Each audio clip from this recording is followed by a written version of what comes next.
Training दिल्यानंतर पुढचा प्रश्न विचारला, आम्ही ट्रेनिंग तर दिलं पण आम्हाला धंदा चालू करण्यासाठी आमच्याकडे कॅपिटल नाही आहे, पैसे नाही आहेत, आम्ही कुठून आणायचे? त्याचाही मी विचार करून ठेवला होता. कारण ज्यावेळेस तुम्हाला एखादी सिस्टम चालू करायची असेल त्याचे कांगोरे, पाठीमागची काय परिस्थिती, पुढं काय होणार आहे, त्याला काय लागणार आहे, तर क्रेडिट लागेल. मग बँकर्सची मीटिंग, शासकीय वेगवेगळे कार्यालय असतात, त्याची योजना असते, सगळे शासकीय कार्यालय, सगळे बँकर्स याची एक मीटिंग घेतली आणि बेनिफिशरी, आणि त्याच्यामध्ये ठरवलं की याच्यामध्ये जे जे सर्टिफिकेट असेल यांचं जर ॲप्लिकेशन आलं तर तत्काळ त्याला बँकनी लोन मंजूर करायचं. ज्या शासकीय योजना असतील ते याची याला प्रायोरिटी देऊन यांना अगोदर त्यांना शासकीय योजनेमधून मदत करायची. अशा प्रकारचं मॉडेल तयार केलं आणि 6 महिन्यामध्ये ट्रेनिंग दिल्यानंतर 2400 पैकी 1800 लोकांनी स्वतःचे उद्योग चालू केले. आता माझ्या दृष्टिकोनातून 1800 लोकांना उद्योग चालू करणं हा महत्त्वाचा मुद्दा नव्हता. माझ्या दृष्टिकोनातून त्यांच्यामध्ये जी युवा शक्ती होती ती योग्य दृष्टीने जाणं हा महत्त्वाचा मुद्दा होता. मग त्या दृष्टीने प्रयत्न केले. एक क्लासिक 1-2 उदाहरणं याच्यातले देतो, त्याच्यामुळे त्याचा इम्पॅक्ट कळू शकेल आपल्याला.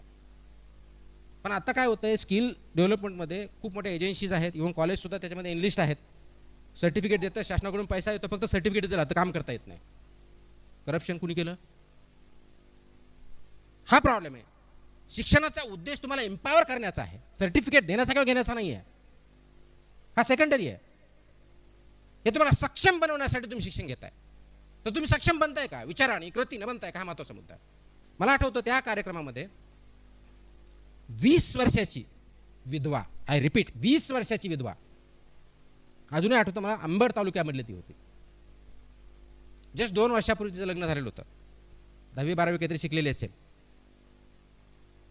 अनफॉर्च्युनेटली त्यांचे मिस्टर वाढले, त्यांचे सासरे पण वाढलेले होते आणि एक वयोवृद्ध सासू होती.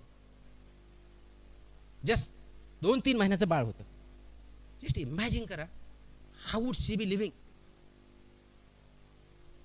माझ्याकडे मला करायचं आहे म्हणायचं, 1 महिना मी घरापासून बाळाला घेऊन कसं राहू दूर. माझ्यासमोर प्रश्न पडला. आपण हा कार्यक्रम तर केला आहे, 1 महिना औरंगाबादला राहायचं आहे, राहायची व्यवस्था आम्ही करू शकत नव्हतो. थोडीफार व्यवस्था केली होती, पण काही प्रमाणात त्यांना खाण्याची व्यवस्था करा, राहायची व्यवस्था केली होती, पण खाण्याची व्यवस्था त्या संस्थेवर कशी करायची हा प्रश्न होता. त्याचे पैसे मी देऊ शकत नव्हतो. बरं, ते शिकतं बाळ शिकताना 6-8 तास करताना ते बाळाचं काय करायचं 3 महिन्याचं, त्याला घ्यायला कोण? मी एक असे आणि कमीत कमी त्यावेळेस अशा 4-5 महिला होत्या, त्याच्यामुळे प्रश्न होता. पण मी ठरवलं नाही, तुम्हाला जर शिक्षण घ्यायचं आहे, एम्पॉवर व्हायचं आहे आणि तुम्हाला पुढे जर जायचं असेल, तुम्हाला तिथंच ट्रेनिंग करावं लागेल. कारण हबीब्सकडे जर ट्रेनिंग केलं नाही, तुम्हाला स्किल्स येणार नाहीत, त्या नाही आलं तर तुम्हाला धंदा कसा करायचा हा मी शिकवणार ते कळणार नाही, त्याच्यामुळे त्याचा उपयोग होणार नाही. त्या माऊलीनं लक्षात ठेवा, त्या माऊलीने काय केलं, आणि त्या मुलीला आणि त्या सासूला आपण हॅट्स ऑफ दिल्या पाहिजे.